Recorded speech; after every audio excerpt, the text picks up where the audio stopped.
Hey friends, today's video will be spoiler free as I talk about my first impressions with the campaign, along with 3 tips that I wish I knew before I started the campaign that can save you a little bit of time and stress. Then I'll talk about pros and cons of the campaign, along with a first impression of Strand.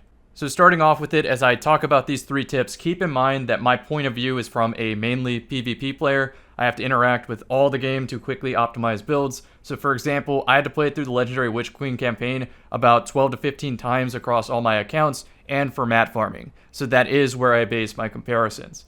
So starting off with the tips, number 1, your build matters and so does power level. I was underpowered the entire time because I got into the game about an hour and a half later than my teammates, so they were really far ahead of me.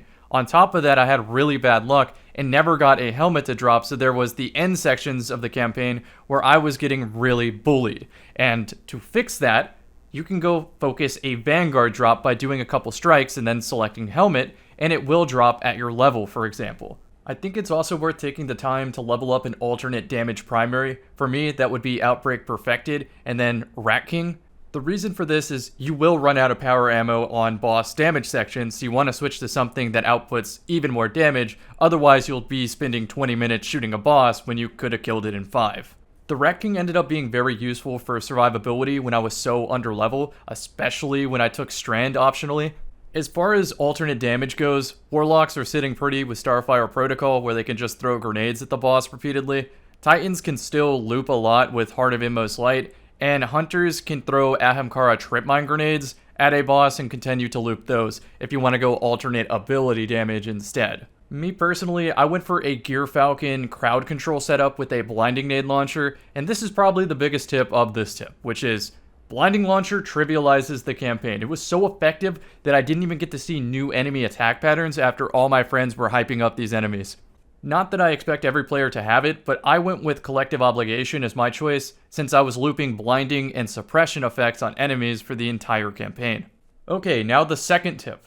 Strand is optional, like you don't have to take it.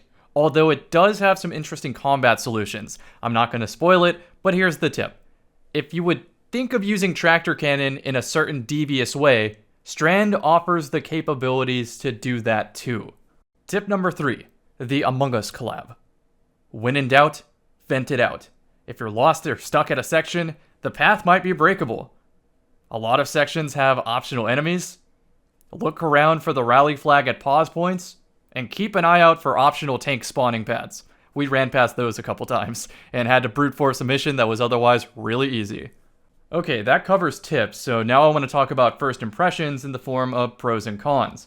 Starting with the pros, the length of the campaign is pretty much perfect for me with significantly less filler than usual. Some of the missions have very obvious Bungie Halo DNA with some callbacks to some Halo missions that I thought was pretty cool. If you paid attention to the past couple seasons of Destiny 2, and even just by osmosis picked up some of the story beats, it's super obvious how it all culminates in this fun final battle scene that you can't help but get immersed in. And I think what really helps with that is that the art team goes huge every time and somehow one-ups themselves with more creativity.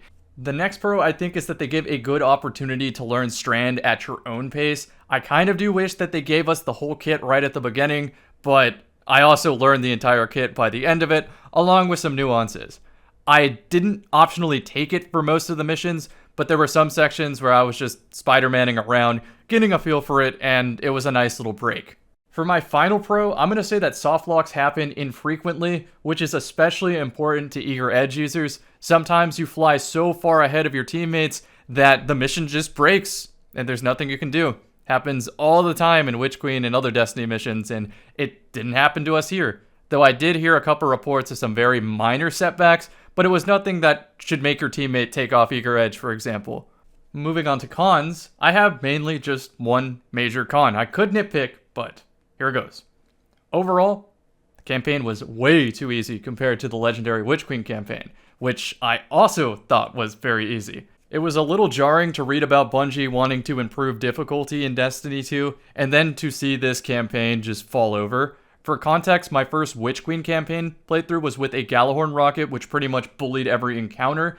For Lightfall, I played Invis crowd control while being severely underlevel in a team of 3. The team of 3 is supposed to make it harder, by the way. The Witch Queen campaign was pretty much effortless by comparison to the 3-man Witch Queen. I know it's going to sound elitist, but I think the current difficulty could be called heroic, and then a further difficulty option could be called legendary. These missions could be a fun testing ground for builds if the difficulty had a lot more bite. That pretty much covers my cons, and I could continue to nitpick, but honestly the story is not why I play Destiny. The setting and laws of the game world lend itself to fun space magic FPS combat, which is why I play the game.